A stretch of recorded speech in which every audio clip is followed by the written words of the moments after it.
Hello হে social মিডিয়াবাসী, আশা করি তোমরা সবাই ভালো আছো। আজকে আমি ঘাড়ে কোদাল নিয়ে চলে যাচ্ছিলাম মাঠেতে। আর মাঠেতে অনেক কাজ ছিল, আর এখানে আসতে আসতে দেখলাম মিলন দাদার সঙ্গে দেখা হয়ে গেল। মিলন দাদাও মাঠের কাজ করতে এসেছিল।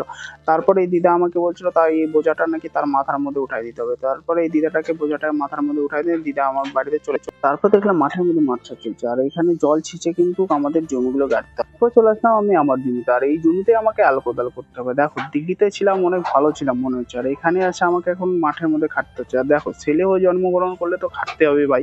আর তোমাদের কাদের কাদের জমি গাড়া হলো অবশ্যই একটা কমেন্ট করে জানাও। করে চলে আসলাম আমি বাড়িতে। বাড়িতে এসে মা বললো কি মাঠের মধ্যে গরুগুলো আছে, গরুগুলো নিতে যাবে। তার সেই জন্য আমি চলে আসলাম গরুগুলা নিয়ে যাওয়ার জন্য। আর দেখো রোদের টেম্পারেচারটা যেত না, মাঠের মধ্যে গরুগুলো টিকতে পারছিল না, তাই সেই জন্য এসে সর্বপ্রথম আমি গরুগুলোকে জল খাওয়ার দিচ্ছিলাম। তারপর স্নান ধান করে আমিও খেতে বসে গেলাম। আর আজকে আমাদের খাওয়ার কিন্তু ছিল শোল মাছের কালিয়া দিয়ে ভাত। আমার মা না শোল মাছের কালিয়াগুলো যা টেস্টি টেস্টি করে রান্না করে না। আজকের ভিডিওটা এ পর্যন্ত ছিল। ভিডিওটা যদি ভালো লাগে অবশ্যই লাইক কমেন্ট করো।